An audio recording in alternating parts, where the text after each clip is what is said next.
guys, Dina Zafiris here, and welcome to the 101 Mistakes Humans Make to Mess Up Their Dogs, soon to be an audiobook and a regular book, so you'll be able to buy all the mistakes and the secrets that fix those mistakes. But today, we're going to talk about the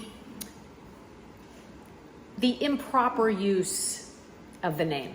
Okay, it's a big mistake. So the name itself, the dog's name itself, we have a lot of different mistakes that owners make with their dogs surrounding the dog's name. And I've done a couple of those mistakes so far, like not teaching your dog his name. Like, what does the name really mean? And the name means eye contact.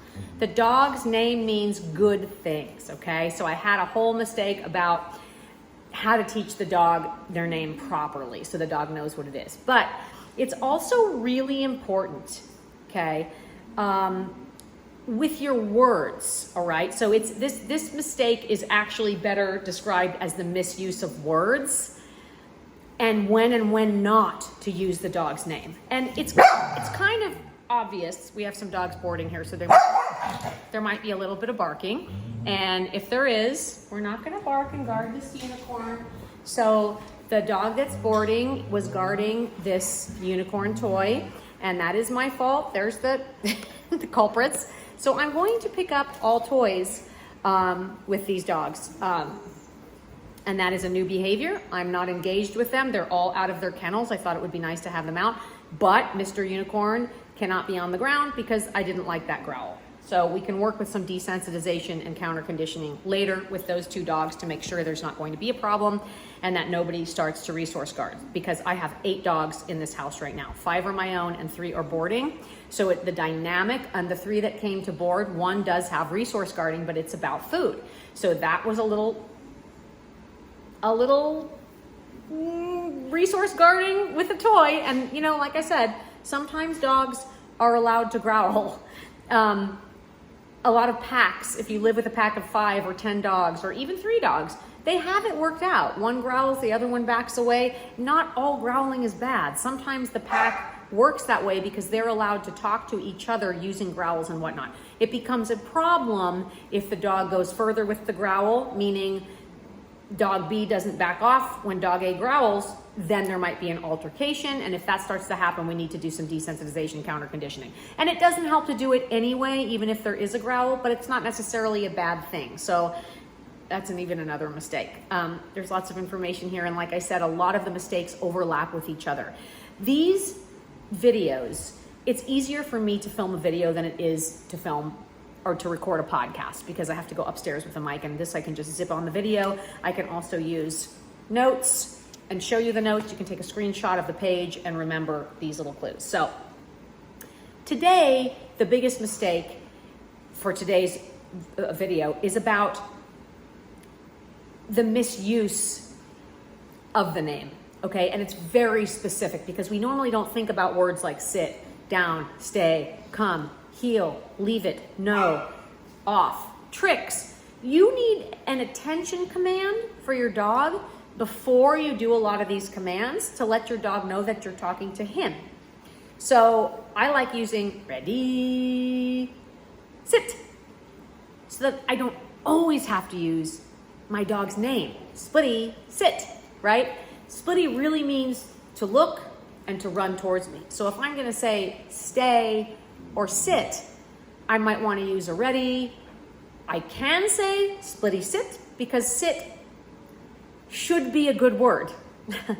So if you're a good trainer for your dog, and what I'm trying to teach you is that sit should be taught with cookies, with treats, so that the word sit is something good. But if you constantly use sit to keep your dog from doing something, it's a bad use of the word, which means you shouldn't use the dog's name. And this gets very, very, very confusing for a lot of people. For me as a trainer, my dogs love to come, love to sit, down, heel, love their tricks. So I do use their names. Splitty sit or splitty down, to lie down, right? With tricks, if my dog is already paying attention, if she's already looking at me and she's ready to train, I can just go bang and she'll roll over. So I don't necessarily always need to use a ready or splitty. Splitty is her name. But as long as the trick or the command has been trained positively and it's a good word, you're allowed to use their name. Just keep listening. Here's my little list. Good words. Come. If my dog is far away from me and I want her to come, I will use her name. Spuddy, come. Okay? Because her name and the come command always mean something good. And that's how you should train it. But most people's come command is on the bad word list. A lot of people's come command is on the bad word list. And that's why your dog's not coming to you. Because he knows when you call him to come, he always loses something. He loses the squirrel, he loses the other dog, he has to leave the dog park. You call him to come and you put him in the kennel. So your come command is different than my come command. And I want you to reverse that and have the come command only be a good word. And how do you reverse that? Through training and conditioning. There's Henry. Oh, yeah, you can't steal the unicorn. He just tried to steal a unicorn off the backside of his chair. That's pretty funny. Now I'm gonna resource guard and tell him, okay. So there are more videos about the come command and the mistakes we make with the come command and how to reverse that. So you need to go watch that video. The good words where you should be using your dog's name. And how do you know they're good words? It's if your dog thinks these words mean he's won the jackpot, then these are good words. If your dog thinks when you call him to come, it's always better than what he's doing, then it's a good word and you should be using your dog's name. If you say, Splitty, sit, and she sits, and I give her access to whatever it is she wants. So when we see another dog, if she sits, I let her, as a reward, I release her and she gets to go see the other dog. My dog knows sit gives her access to something. Most dogs, when you tell them to sit, it's a bad word. It means they lose access to the squirrel. Who's barking in there? Henny? What was that? Are you queekering it by yourself? I think he's queekering by himself. Oh, you know what? Hen, come here. Down. Good. Good. So that is a little bit of an improper use of the name. I told him to come here and lie down, and as a reward, I should release him back into that room to do whatever he's doing, right? But those few times where you really do need it to work, it works. So we always weigh our training in the favor of 9 times out of 10. Down means you get to go back and do whatever it was you're doing. Or down means I open the front door and you get to go out to play. Down by the main way means lie down. It doesn't mean stop jumping. People use the word down when they don't want their dogs to jump. That's the incorrect use of the word down. Then your dog won't have a lie down command and he also won't stop jumping. It's just a confusion, a cluster of confusion. Okay, good stay. So Henny is right here staying now. And I may release him pretty soon, but I want him to stay right now. Back to the topic. When I say come, sit, down, heel, anything involving attention, those are good words. Tricks. Let's say my dog is looking the other way and I want her to dance on her hind legs. I might say, Splitty. I can't say it too loud because Henry will get up. I might say, Splitty, and she turns around and looks, and then I say, dance. And she dances towards me, and then I give her a jackpot of treats, or I release her into whatever it was she was doing before. She never loses that thing she was doing before. That's correct training. And you have to correctly train a dog for the majority of his life, always, every day. And then when you use that command because you need it, I need her to come, and it's not a good thing, right? She's about to bite a rattlesnake, and I'm going to call her away from that snake, and it works. Am I going to let her go back to the snake? Of course not. That's a bad use, but I had to use her name, which should be used this way. This is how we train the dog, okay? So when I called her away from that rattlesnake and she didn't get released back to go play with the rattlesnake, now I need to do 10 training sessions where I only use her name as a good word to reverse the damage that I do by simply calling my dog when I need it to come, okay? Tricks should be good things. Use the name. Car rides, I put a question mark. If your dog loves car rides, then say, Smitty, let's go car. Use the name before that car ride. It'll reinforce the name and how wonderful the name is. There's Mabel. Okay? So car rides has a question mark. If your dog hates car rides, right, I would put it on the bad word list, meaning don't use your dog's name to do something he hates. If he gets car sick and he hates going in the car, don't say, George, come on, let's go. George, come, and then put him in the car. Okay? I mean, also, I'm a big believer, you only train the come command to mean come to you. It can never mean anything else. It can only mean come to you, okay? So you never want to call your dog to come to you and then do something. Like, you don't want to call your dog to come to you and then clip its nails. You don't want to call your dog to come to you and then take him to the vet. If he hates car rides, you don't want to call your dog and he comes, and then you put him in the car if he hates the car. You need to 99.99999% of the time call your dog to come, because it only means come get a treat and then go right back to what you were doing. It never means the end of something, okay? This way is a really fun command that I train that means a change of direction. So I am going to put a tutorial up about the this way command. It's a fabulous command. It's like an alternate come command. It's a 180-degree turn and run with a tug toy or a treat. And you train your dog to chase you and follow when you say this way. It's really, really fun. And on hikes and stuff, instead of always using come to get your dog back to you, you simply turn your back, walk away, and say this way, or run, and it really, really works. So my this way is a good word. If you start using this way to take your dog away from something and that's all you ever do, and you stop training it as a good word, then this way goes to your bad word list.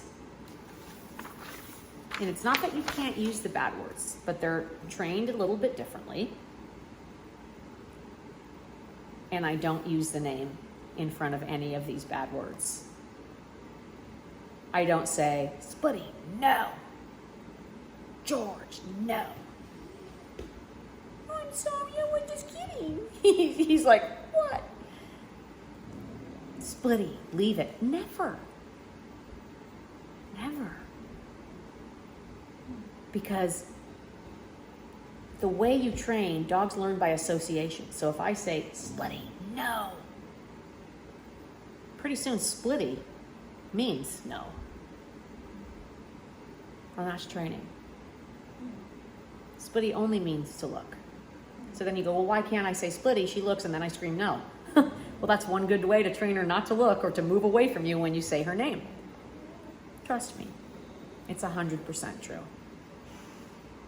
Off. When a dog is jumping up on me, don't say their name. Off is a correction, a leash pop downward, right? I can also teach off by having a leash on the dog. He's on the couch and I say off, and I lead him by the leash off the couch, and then that can turn into a correction. If he doesn't leave the couch when I say off, he can have his little tab leash on, but I don't need to say his name. No, leave it, off. Those words should pop out of the environment to your dog, and they need to be trained. So this post is not about how to train those words, because I don't even want you to train them until you understand the difference between the good words and the bad words. I lost my whiteboard. I do have a whiteboard. It's somewhere in the garage, and there's lots of spiders, and I didn't feel like looking through them. So I will have a whiteboard, but I kind of like this paper thing. So with your good words, if you go, oh wow, my down, I'm using that all wrong. Down means to lie down. It doesn't mean to stop jumping. If you want your dog to stop jumping, use one of the bad words. No, leave it off. Even no jump, no couch, no bed, right? Be specific with your words. If I'm gonna go on a car ride, I say, Splitty, let's go car. I don't say Splitty, come, because Splitty, come is different than Splitty, let's go car. You see, and then there's my Speedy, Then you can preserve, and you're gonna stay. You're gonna stay, good boy. I have George here staying. I have Splitty here. I have Izzy there. I have the unicorn here, and everybody's settling. But if you see me move really quickly, it's because Henry, here, I'll show you Henry. Right here. Oops, Henry. There he is. That's the one that tried to growl about the unicorn. But everybody's just settling. But I have Henry right here, and if he goes to move, I'm going to grab his scruff and repeat stay. He's on a stay command, which means he has to stay there until I say his release command. And if he falls asleep and wakes up and tries to leave, it's his problem, meaning I will still correct him. I can also add consistent treats, but he's been through that. I don't need to do it. I'm doing something. My dog should listen right now for no treats. And by the way, that is not my dog. This is a client in a board and train. And we're going to be doing place with him later today, which I'm going to film. Now back to this. Let's now go over the bad words. And the reason I put this little cuss word symbol is they're not really bad words, but they're used. Your dog knows that when you say no, it's just not a treat. If you say no and your dog performs the no, which would be to leave whatever it is he's doing, or to freeze, or to stop, or to drop into a down, or to make eye contact, all these words also mean the dog should turn and look at you, and I train it that way. So there will be tutorials on how to train all of these commands using food first, maybe a toy second, and then setting them up for real distractions and using long lines, and eventually possibly whatever sort of correction we decide as the trainer that that dog would need according to his lifestyle. I mean, if he's a search and rescue dog, he cannot go after a deer. Okay? If your son, daughter, husband, child, I already said that, spouse, grandmother was missing, you wouldn't want the search dog to go chase a deer while he was trying to find your dying grandmother who was freezing from hypothermia. So we do use e-collars on those dogs to proof our training. Not every dog needs it, but if your dog hikes off a leash, you're crazy not to proof your come command or your deterrent words, your no, your leave it, and your off. So when it comes time to do proofing, and there are different ways to use the e-collar, it can be used as positive punishment or it can be used as negative reinforcement. Most e-collar trainers use it as negative reinforcement. It's a continuous stimulation, and when the dog performs the correct behavior, you release the stimulation. It's done at a very low level, and you can start with the vibrate button. So you have to assess, who are you, who is your dog, and what will keep him the safest. And I want you to ponder something. Actually, I'm going to save that for a different mistake. So, and I was going to say a little bit earlier that these mistakes, these tips, and the 101 mistakes is me sitting in a chair. So you could podcast all of that into your ear. You don't have to watch me. And then if I'm referring to a paper or something I've written down, you could just go back, or I can, post a screenshot of good words, bad words somewhere on TikTok or something like that. So, don't use the dog's name when you're using one of the bad words, okay? They're not really bad words. Your dog shouldn't even hate the words. Maybe you even used positive reinforcement to teach the words, but I wouldn't use the dog's name with these deterrent words, okay? So I use no, leave it, and off, and we're going to talk about stay in a minute. I use no, leave it, and off differently. Off is to come off of an object. So if my dog's paws are up on the counter, I may use off there. If he's on the couch, I may use off.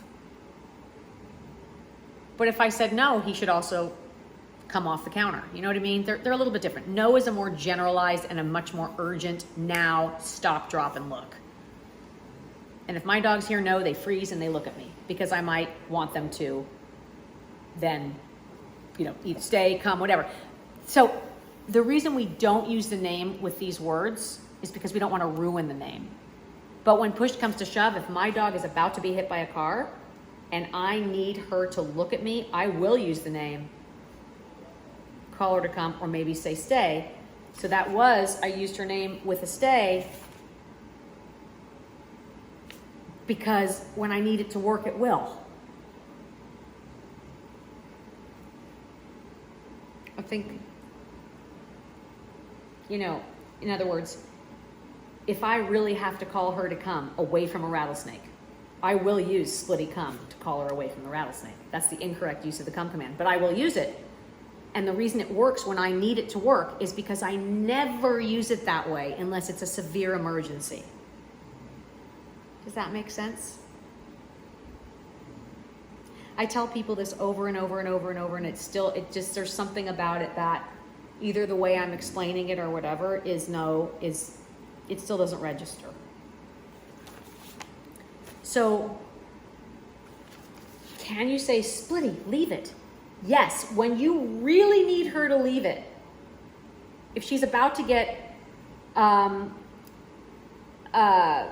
let's say there's a lion in the yard and she's about to go play with it, or a coyote, I would say, Splitty, leave it, because then I have two words that are going to get her attention. But if I'm always saying, Splitty, leave it, Splitty, leave it, Splitty, leave it, Splitty, leave it, pretty soon Splitty means leave it. It becomes, you ruined my name. You understand? We train words 99.99999% of the time, and the 0.00001% of the time, we use the words for when we need it to work. I hope that makes sense to you. Stop using your dog's name with things that he sees as bad or worse than what he's doing. I mean, if your dog is out chasing a butterfly and you call him to come, that's the incorrect use of the word come. There's no harm in the butterfly. If you really need him, try it this way, try to leave it. I wouldn't say his name and come, because he's distracted. Now, if you can let him go back to the butterfly, I would call him, give him a liver treat, and let him go back to chasing the butterfly. It's like a harmless exercise that still preserves the quality and the goodness of the dog's name. It's a little bit, this thing is not tracking me. It's a little bit, these are things, I should say, that are supernatural to good dog trainers. I don't want to call myself a good dog trainer, but when I see good dog trainers, I'm not talking about myself, when I see a great competitive dog trainer, these agility dogs, these Schutzhund dogs, Mondio ring dogs, flyball dog, when I see good trainers that have champion dogs, they all do this. In fact, when we first train these words, it's on the good word list. I just don't use the name with it, so I kind of separated it.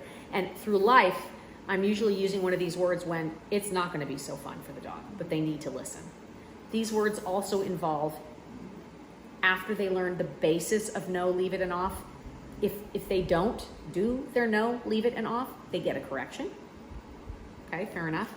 And if my dog doesn't come sit down, if they also don't do these things, they also get a correction, but that's way down the road into the proofing phase. In the training phase, which is what I'm talking about, the training phase of dog training, these words are trained using the name.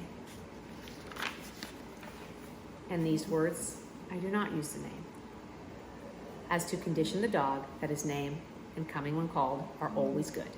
Sitting is always good. If you sit, you get access to what you want. You don't lose what you want. And even in the beginning, when I'm training leave it, I usually give the dog access. If he leaves it, I release him to go get it, or I bring it to him and let him have it. So it's worth it for him to leave it because he knows he will get it, and it's a game. Okay? I still don't use these words with the dog's name. I hope this isn't filming backwards because it's in selfie mode. Sometimes the print is backwards. But anyway, so the biggest mistake is it's kind of about the name, but the mistake is, the misuse of the dog's name, and also the misuse of words. Again, I'm going to say it in this tip thread here, and it's in other mistakes too. I'm saying it again. It's a bit repetitive, which is name everything. You can say, this way, time to do your nails, or let's go to the vet, or let's go car, or inside, or in the house versus outside. Like, name what you're doing instead of saying the dog's name for everything. If the dog's name means everything and you use it for everything, it will soon mean nothing.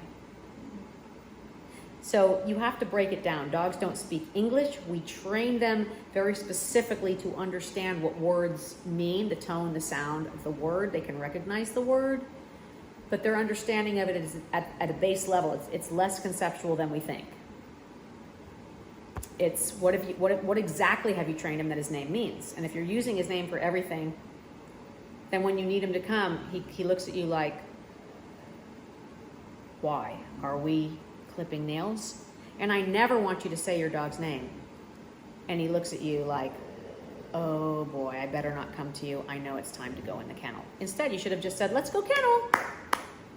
You're better off telling him what's going to happen. You know what I mean? And if he runs the other way, then you've got some go kennel work to do. But I'd rather him blow off the go kennel than his come command. You know what I mean? It brings me back to why the cookie bag always works. If you wrinkle the cookie bag or even open the cookie jar or go into the closet that has the cookies, it always works. Your dogs go, mm. And that's how you should train your come, sit, down, heel, tricks. That's how it should be, as clear as a bell to the dog that that's something 100% good. Okay. And, you know, it's okay for the dog to be a little bit skulky when he hears one of these words. It's okay for him to go like, shit, you know? And like, oops. He has to respect these words. Even if we trained it positively to get the point across, like we can play the no game, the leave it game, using food, it's a game. If he leaves it, he actually gets to eat it. So this can be trained positively, but then when you proof, we set the dog up with increasing levels of distractions. And we find out, you know, if we present him with his overtime, you know, when he's been training and he knows the commands, we set him up. Slowly building the distractions till he gets to his level 10 distraction. And I would have your proofing mechanism set up. Long line, or an e-collar, or an electric boundary, you know, the electric fence, whatever. You've got to have it in place. Or your level 10 distraction, your dog will ignore these words, and then you're poisoning the commands. They will not work. So if I'm going to eventually proof my dog, I don't want to use his name and then add a correction, because then the name will be like, holy cow, right? We don't want to taint the dog's name ever. It means to look or to start towards you. Okay? So this mistake, you know, I really want to find a better name for it, a short name, but I guess it would be misusing good words and bad words. Subtitled, when and when not to use your dog's name and how to train dogs. So there's a whole bunch, like, you know, there's a whole bunch of information in this. And this podcast is like the mile-high view of dog training and what it should be. And then in my real-time tutorials where I'm going to film, like, how do we teach all these things and put up these video tutorials,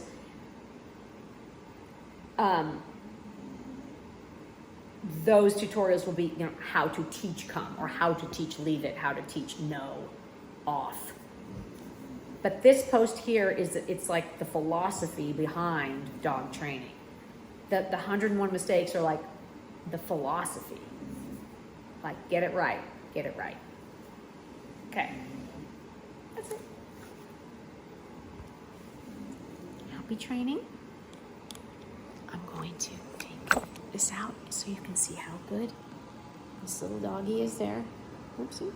There he is. And then we have these other dogs here sleeping. Everybody's sleeping. Everybody's being so good. Everybody's being so good. So we're going to sign off, and I'm going to wake up and I'm going to go play with my dogs. Okay, happy training.